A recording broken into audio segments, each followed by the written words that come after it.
সুপ্রিয় শিক্ষার্থীবৃন্দ, প্রথমেই তোমাদের জানাই শুভেচ্ছা, স্বাগতম, সুস্বাগতম। অনলাইনের আজ ৮ম ক্লাসে তোমাদের সামনে উপস্থিত হয়েছি আমি সঞ্জীব কুমার পাল, অধ্যাপক, মৃত্তিকা বিজ্ঞান, সরকারি গৌরনদী কলেজ, গৌরনদী, বরিশাল। আশা করি তোমরা সকলে সুস্থ ও নিরাপদে আছো।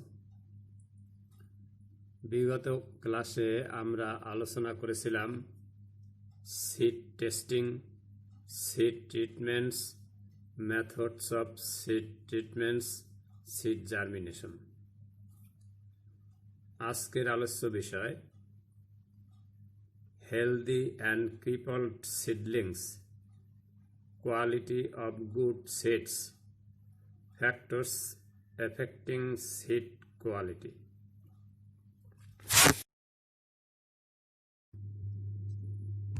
প্রথমেই আমরা আলোচনা করব হেলদি অ্যান্ড ক্রিপলড সিডলিংস, সুস্থ বা স্বাভাবিক চারা, হেলদি অর নর্মাল সিডলিংস। যে বৈশিষ্ট্যগুলো থাকলে আমরা চারাকে সুস্থ চারা বলবো তা হলো চারা বর্ধিষ্ণু বা সুস্থ হলে, চারার শিকড় সুউন্নত হলে, ইপিকোটাইল ও হাইপোকোটাইল বা প্লুসিউল অক্ষত থাকলে, গ্রামিনী চারার ক্ষেত্রে প্রাথমিক পাতা সুষ্ঠুভাবে বৃদ্ধিপ্রাপ্ত হলে, একদল বীজে একটি দল এবং দ্বিদল বীজে দুটি দল বিদ্যমান থাকলে, চারার সীমিত স্থানে ক্ষত আছে তবে কোনো পরিবহন কোষকলা ক্ষতিগ্রস্ত নয়, চারা সুস্থ থাকলে দ্বিদল বীজের একটি সম্পন্ন চারা হলেও, রোগাক্রান্ত হয়ে ক্ষতিগ্রস্ত চারা, গাছের শিকড়, কাণ্ড ও পাতা বিদ্যমান থাকার লক্ষণ থাকলে,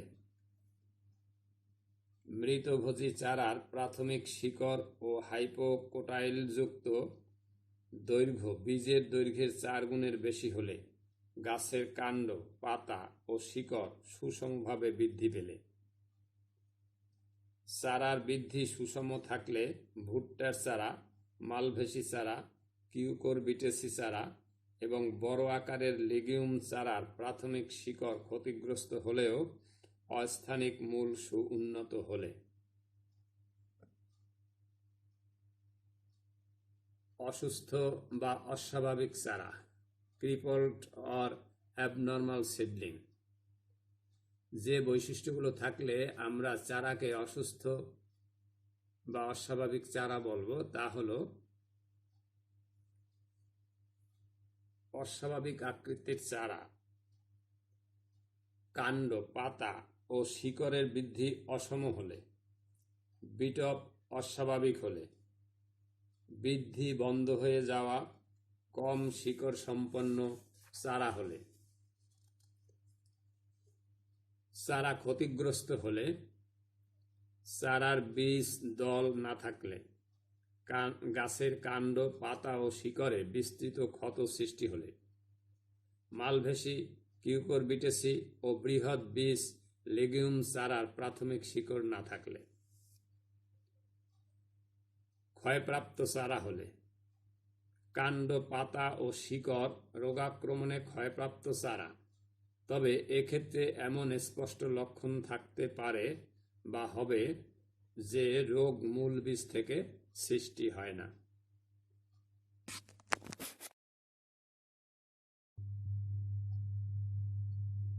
এবার picture of normal and abnormal seedlings. এখানে তোমরা দুটি স্বাভাবিক এবং অস্বাভাবিক চারার ছবি দেখতে পাচ্ছ।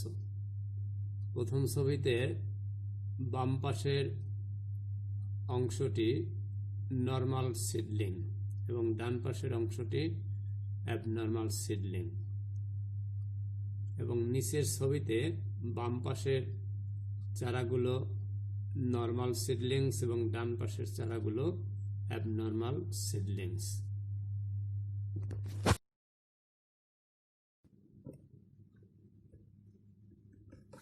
এবারের আলোচ্য বিষয় কোয়ালিটি অফ গুড সিডস, ভালো বীজের বৈশিষ্ট্য, ক্যারেক্টারিস্টিক্স অফ গুড সিড। ভালো বীজের বৈশিষ্ট্য বলতে উক্ত বীজের অত্যাবশ্যকীয় গুণাগুণ বোঝায়। যে স্থানে শস্য উৎপাদন করা হবে সে স্থানের আবহাওয়ার সাথে অভিযোজিত এবং রোগ ও পোকার আক্রমণ প্রতিরোধ করতে পারে এমন অধিক ফলনশীল জাতের বীজকে ভালো বীজ বলে বিবেচনা করা হয়। ভালো বীজের বৈশিষ্ট্যগুলি হল জাতের বিশুদ্ধতা, অর্থাৎ বীজে অন্য কোনো বীজের মিশ্রণ থাকবে না। বীজের বিশুদ্ধতা, অর্থাৎ বীজে জড় পদার্থ মিশ্রিত থাকবে না। বীজের সজীবতা, অর্থাৎ বীজের স্বাভাবিক রং থাকতে হবে। নতুন বীজে সর্বদা স্বাভাবিক রং বজায় থাকে। বীজের অঙ্কুরোদ্গম ক্ষমতা সর্বাধিক হতে হবে। গড়ে এ মান ৮০ থেকে ৮৫% থাকা বাঞ্ছনীয়। বীজের আর্দ্রতা একটি নির্দিষ্ট সীমার মধ্যে থাকতে হবে, অর্থাৎ ৮ থেকে ১২%। বীজের আয়ুষ্কাল বা জীবনী শক্তি থাকতে হবে। সকল বীজের আকার আকৃতি একই রকমের হতে হবে।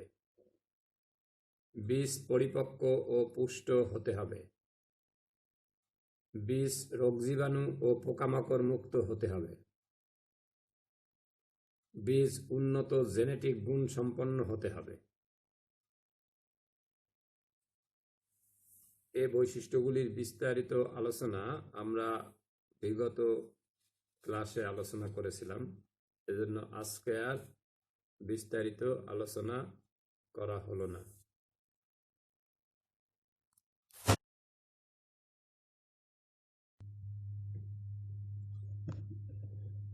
এবার আমরা আলোচনা করব ফ্যাক্টরস এফেক্টিং সিড কোয়ালিটি,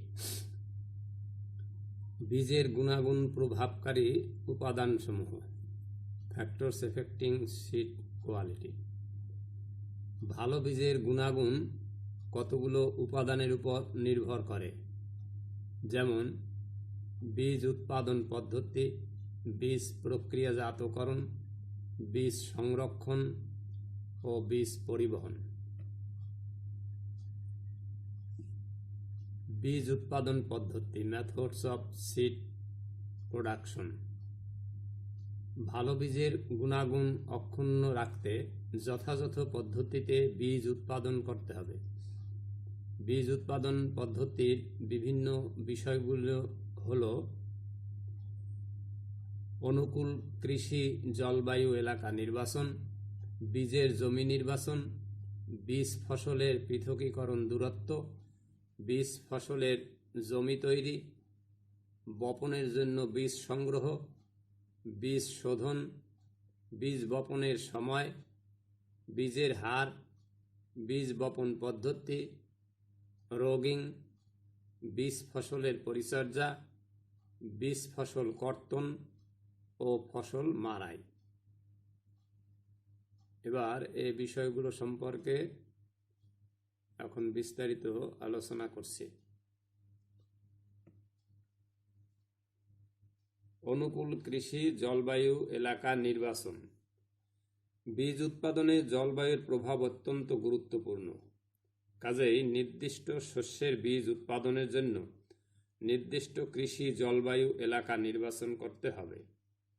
যেমন গোল আলুর বীজ উৎপাদনের জন্য নাতিশীতোষ্ণ জলবায়ু সমৃদ্ধ দোআঁশ মাটির এলাকা, ধানের বীজ উৎপাদনের জন্য গ্রীষ্মকালীন জলবায়ু সমৃদ্ধ এঁটেল মাটির এলাকা নির্বাচন করতে হবে। সাধারণভাবে বীজ উৎপাদনে ভূমির উচ্চতা, মাটির প্রকৃতি, বৃষ্টিপাত, তাপমাত্রা, বাতাসের আর্দ্রতা, দিনের দৈর্ঘ্য ইত্যাদি অনুকূলে থাকতে হবে। অধিকাংশ ফসলের ফুলের বৃদ্ধি ও পরাগায়নের জন্য সূর্যের আলো, শুষ্ক দিন ও মধ্যম তাপমাত্রা প্রয়োজন। বায়ুপরাগী ফসল যেমন ধানের ক্ষেত্রে মেঘমুক্ত হালকা বাতাস ভালো বীজ উৎপাদনের পূর্ব শর্ত। কাজেই ভালো বীজ উৎপাদনের জন্য প্রচুর সূর্যের আলো, মাঝারি বৃষ্টিপাত, শুষ্ক আবহাওয়া, মাঝারি তাপমাত্রা ও হালকা বাতাস খুবই উপযোগী। বীজের জমি নির্বাচন। বীজ উৎপাদনের জন্য উর্বর জমি নির্বাচন করতে হবে। এ লক্ষ্যে যে বিষয়গুলো বিবেচনা করতে হবে তা হলো: বীজ উৎপাদনের উপযোগী মাটির বুনট, সংযুতি এবং উর্বরতা অনুকূলে থাকতে হবে। নির্ধারিত বীজ উৎপাদনের জমিতে কোনরূপ অবাঞ্ছিত উদ্ভিদ বা আগাছা থাকবে না। বীজ উৎপাদনের জন্য নির্বাচিত জমিতে গত বছর যেন ওই একই ফসল না ফলানো হয়ে থাকে সেদিকে খেয়াল রাখতে হবে। নির্বাচিত জমিতে বীজ বপনের পরে তার চারিদিকে নির্দিষ্ট দূরত্ব পর্যন্ত ওই একই জাতের বা সম্পর্কযুক্ত ফসল রাখা যাবে না। নির্বাচিত জমিতে উদ্ভিদ জন্মানোর অনুকূলে সমস্ত রাসায়নিক অবস্থা থাকা প্রয়োজন, যেমন পর্যাপ্ত জৈব পদার্থ থাকা প্রয়োজন, ক্ষতিকর লৌহ, অ্যালুমিনিয়াম, ম্যাঙ্গানিজ থাকা অনুচিত। বীজ ফসলের জমি মাটিবাহিত রোগজীবাণু ও পোকামাকড় মুক্ত থাকবে। বীজের জন্য মনোনীত জমি যথোপযুক্তভাবে কর্ষিত হতে হবে, যার প্রভাবে সক্রিয় ও সুপ্ত আগাছা বিনষ্ট হবে, ফলে বীজের অঙ্কুরোদ্গম সহজতর হবে। বীজ ফসলের পৃথকীকরণ দূরত্ব। একই ফসলের বিভিন্ন জাতের কিংবা অন্য ফসলের জাতের মধ্যে পরাগায়ন ঘটে বীজের বিশুদ্ধতা নষ্ট হয়ে যেতে পারে বলে বিভিন্ন জাতের মধ্যে যে নিরাপদ দূরত্ব বজায় রেখে চাষ করা হয় তাকে পৃথকীকরণ দূরত্ব বলে। যদি কোনো কারণে নিরাপদ দূরত্ব বজায় রাখা সম্ভব না হয় তাহলে ক্ষেতের চারদিকে বাফার হিসেবে একই ফসলের চাষ করে ওই দূরত্ব বজায় রাখা যায়। আবার বীজ বপনের সময় আগে ও পরে করেও বীজ ক্ষেতের পৃথকীকরণ দূরত্ব বজায় রাখা যায়, যেমন ভুট্টার চাষ। বীজ ফসলের জমি তৈরি। বীজ ফসলের জমি ভালোভাবে চাষ ও মই দিয়ে তৈরি করতে হবে। জমি ভালোভাবে তৈরি করা হলে বীজের অঙ্কুরোদ্গমের হার বেশি হবে এবং অন্যান্য পরিচর্যা করা সহজ হবে। জমিতে রোগজীবাণু এবং পোকামাকড় থাকার সম্ভাবনা থাকলে জমিতে খড়কুটা বিছিয়ে পুড়িয়ে দিলে মাটি শোধন হয়ে যাবে। বপনের জন্য বীজ সংগ্রহ। ভালো বীজের গুণাগুণ সম্পন্ন উপসি জাতের বীজ সংগ্রহ করতে হবে। বীজ সংগ্রহের পূর্বে বীজের নিম্নোক্ত তথ্যাবলী জেনে নিতে হবে: বীজের জাতের নাম, বীজ উৎপাদনকারী প্রতিষ্ঠানের নাম ও রেজিস্ট্রেশন নম্বর, বীজের বিশুদ্ধতার হার, বীজের আর্দ্রতার শতকরা হার, বীজ স্থানীয় কৃষি জলবায়ুর উপযোগী কিনা, স্থানীয় বাজারে উক্ত বীজের চাহিদা আছে কিনা ইত্যাদি।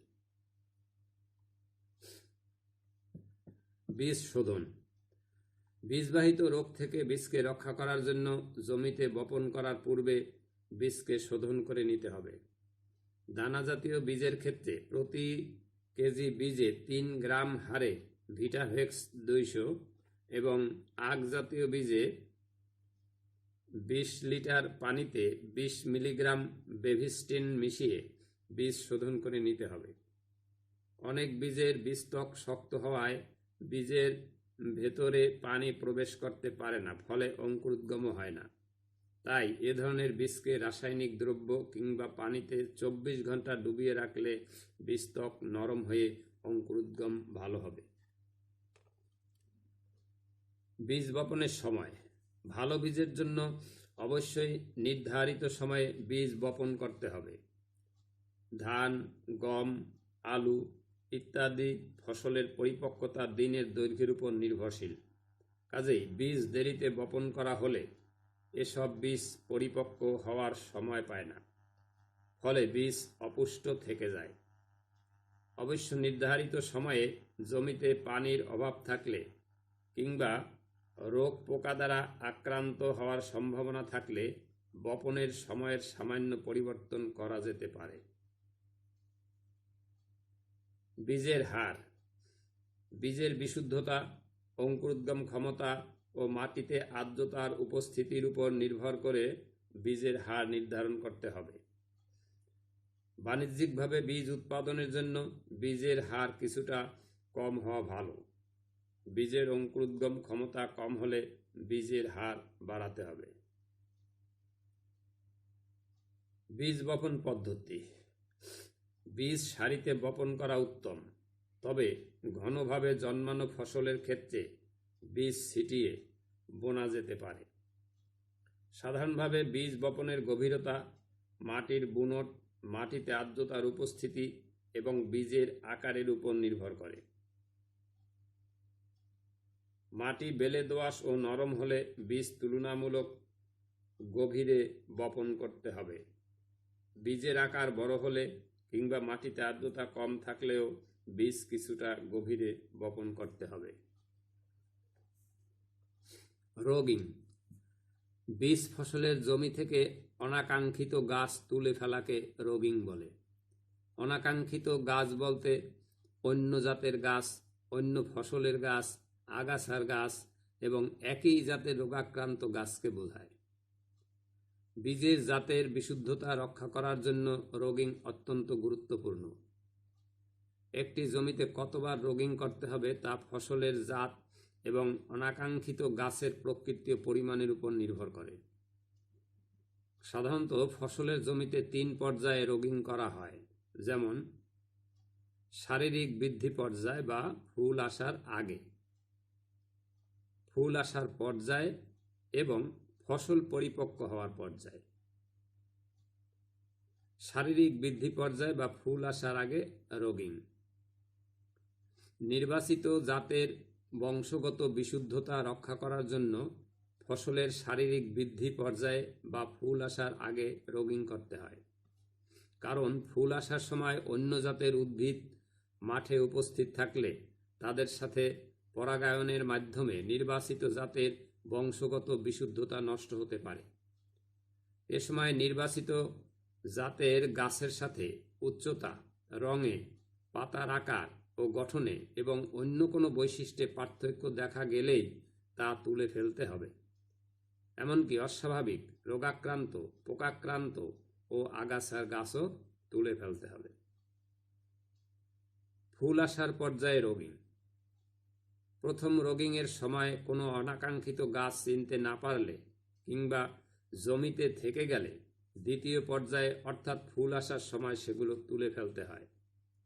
এ সময় ফুলের রঙের ভিন্নতা কিংবা ফুল না হওয়ার কারণে অনাকাঙ্ক্ষিত গাছ সহজেই শনাক্ত করা যায়। অন্যথায় অনাকাঙ্ক্ষিত গাছের পরাগরেণু বাতাসের সাহায্যে ছড়িয়ে গিয়ে নির্বাচিত গাছের বিশুদ্ধতা নষ্ট করে দিতে পারে। ফসল পরিপক্ক হওয়ার পর্যায়ে রোগিং। তৃতীয় ও শেষ পর্যায়ে পরিপক্ক হওয়ার পর্যায়ে নির্বাচিত গাছের সাথে মিল নেই এমন গাছ তুলে ফেলতে হবে। এছাড়া ফসলের ছড়ার মধ্যে কোনো পার্থক্য দেখা গেলে তাও তুলে ফেলতে হবে। ফসল জন্মানোর এ 3 পর্যায়ে সতর্কতার সাথে রোগিং করা হলে নির্বাচিত জাতের বিশুদ্ধতা অনেকাংশে রক্ষা করা যায়।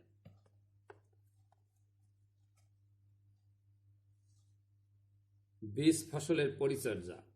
বীজ ফসলের জমিতে পরিচর্যাগুলো যেভাবে করতে হবে। আগাছা দমন। বীজ ফসলের জমিকে সবসময় আগাছা মুক্ত রাখতে হবে। আগাছা ফসলের পুষ্টি উপাদান, পানি ও আলো বাতাসে ভাগ বসায় এবং রোগ পোকার আশ্রয়স্থল হিসাবে কাজ করে। ফলে বীজ উৎপাদন খরচ বেড়ে যায় এবং বীজের মান খারাপ হয়। ফসল তোলার সময় জমিতে আগাছার পরিপক্ক বীজ থাকলে তা ফসলের বীজের সাথে মিশে বীজের বিশুদ্ধতা নষ্ট করে দেয়। পরবর্তীতে আগাছার বীজ পৃথক করা অত্যন্ত কঠিন হয়ে দাঁড়ায়। সার প্রয়োগ।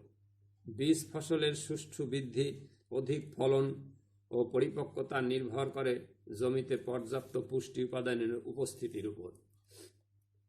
এজন্য জমি প্রস্তুতের সময় জমিতে প্রচুর পরিমাণে জৈব সার প্রয়োগ করতে হয়।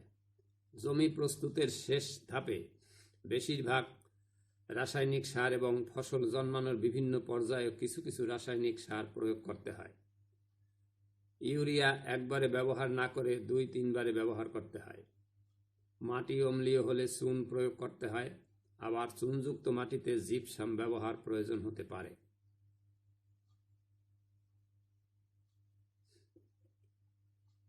পানি সেচ ও নিকাশ। শুষ্ক আবহাওয়া রোগমুক্ত বীজ উৎপাদনের জন্য বেশি উপযোগী। এমন আবহাওয়ায় জমিতে সেচ দেওয়া প্রয়োজন। আবার ফসল বৃদ্ধির বিভিন্ন পর্যায়ে বিভিন্ন পরিমাণে পানির প্রয়োজন হয়। কাজেই জমিতে মাটি ও ফসলের প্রয়োজনের ভিত্তিতে সেচের ব্যবস্থা করা উচিত।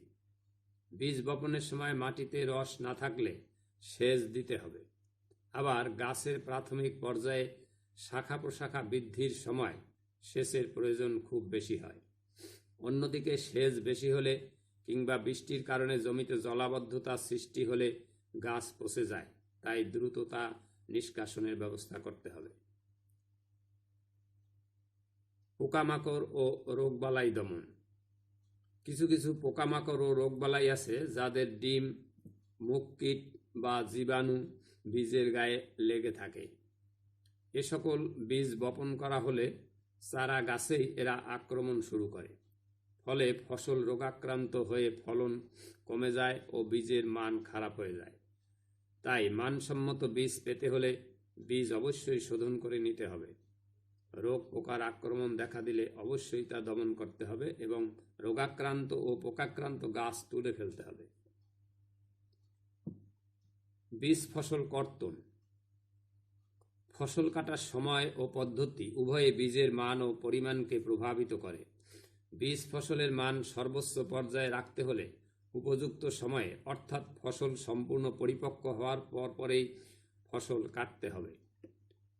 পরিপক্ক হওয়ার পূর্বে ফসল কাটলে বীজ অপুষ্ট থেকে যাবে এবং পরিপক্ক হওয়ার বেশি পরে কাটলে দানা ভেঙে যাবে এবং বীজের মান খারাপ হয়ে যাবে। বীজ ফসলের আর্দ্রতা পরীক্ষা করেও ফসল কাটার সময় নির্ধারণ করা যায়। সাধারণত দানা জাতীয় ফসলের ক্ষেত্রে ফসল কর্তনের সময় 15 থেকে 20% আর্দ্রতা থাকলে ফসল কেটে নেওয়া যায়। অবশ্য ভুট্টার ক্ষেত্রে এই আর্দ্রতার পরিমাণ 30 থেকে 35%। আমাদের দেশে সাধারণত কাস্তে দিয়ে ফসল কাটা হয়। উপযুক্ত সময়ে এ পদ্ধতিতে ফসল কর্তন করা হলে উচ্চমান সম্পন্ন ফসল পাওয়া যায়। তবে ফসল কাটার সময় অবশ্যই খেয়াল রাখতে হবে যেন বীজে কোনো ক্ষত বা মিশ্রণ না হয়। ফসল মাড়াই। ফসল সংগ্রহের পর কোনো রকম আঘাত না দিয়ে খড় থেকে বীজ আলাদা বা মাড়াই করতে হবে।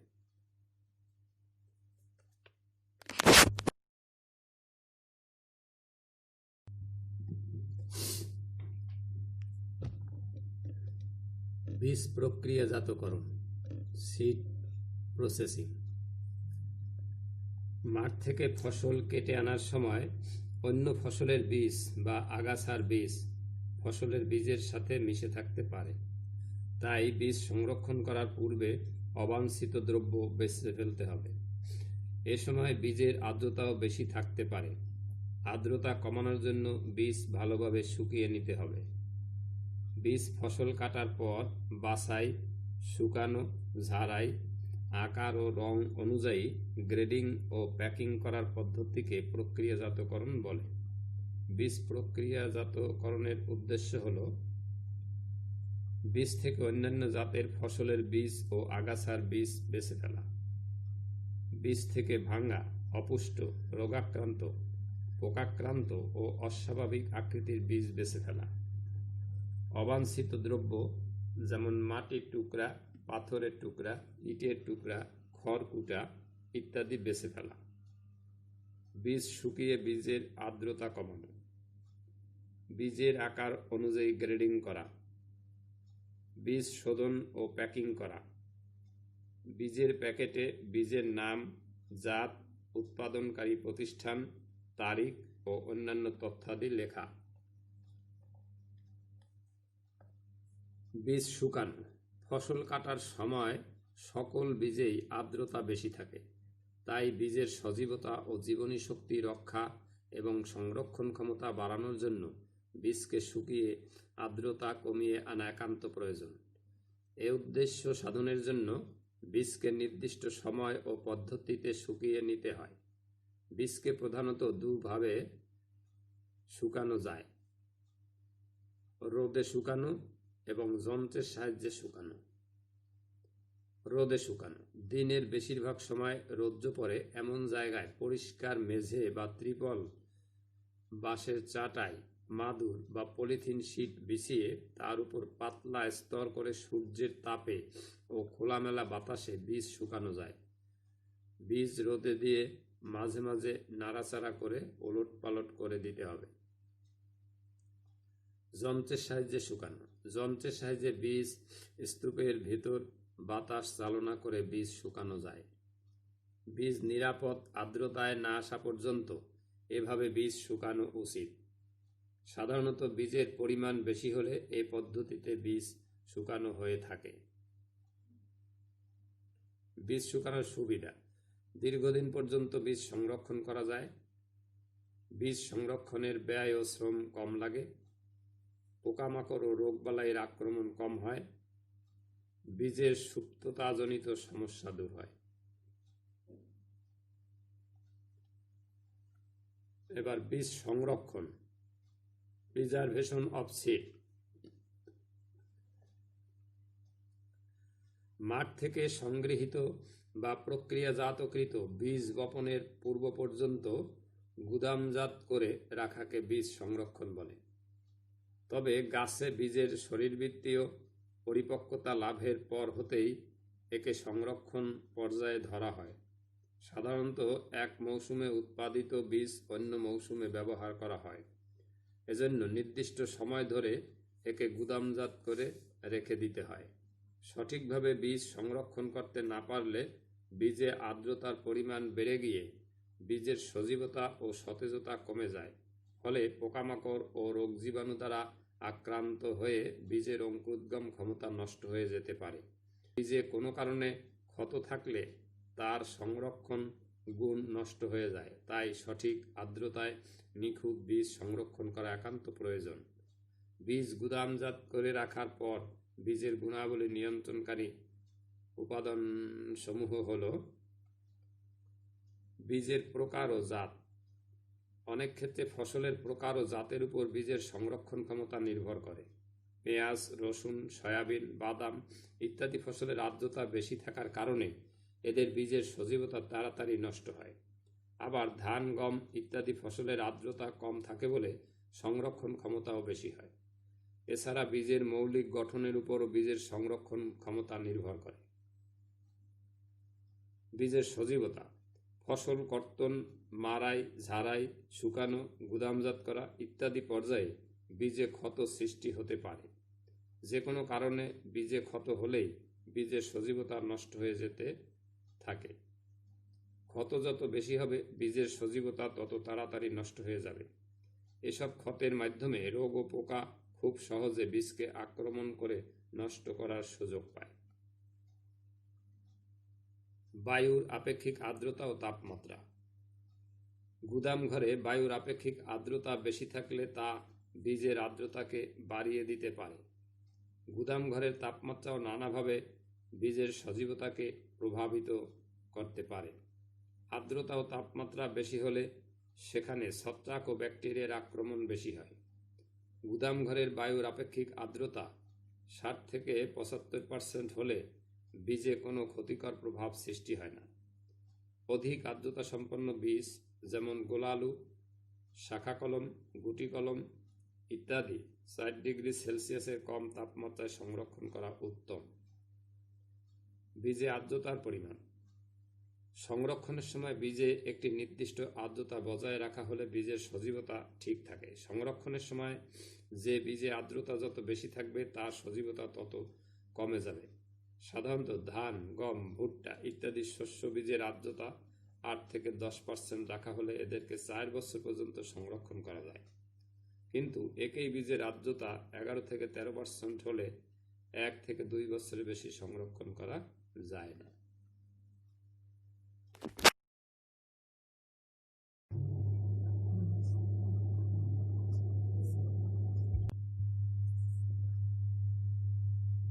বীজ পরিবহন, সিড ট্রান্সপোর্টেশন। বীজ এক স্থান হতে অন্য স্থানে পরিবহনের সময় প্রতিকূল আবহাওয়ায় ও পরিবেশে এদের সজীবতা নষ্ট হয়ে যেতে পারে। তাই বায়ুরোধী পাত্র বা বস্তায় করে বীজ পরিবহন করতে হবে। এদেশে প্রধানত নৌকা, লঞ্চ, স্টিমার, ট্রাক, ট্রেন ইত্যাদির মাধ্যমে বীজ পরিবহন করা হয়। এ সকল মাধ্যমে বীজ পরিবহনের সময় বীজের সঠিক পরিবেশ বজায় রাখা কঠিন। এছাড়া পরিবহনের সময় যানবাহন পরিবর্তনকালে বীজের প্যাকেট বা বস্তা ফেটে গিয়ে বীজের অপচয় এবং সজীবতা বিঘ্নিত হতে পারে।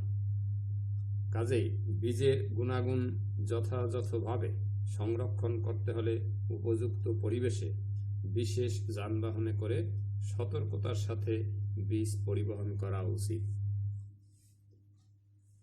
আজ এ পর্যন্তই। তোমরা ভালো থেকো।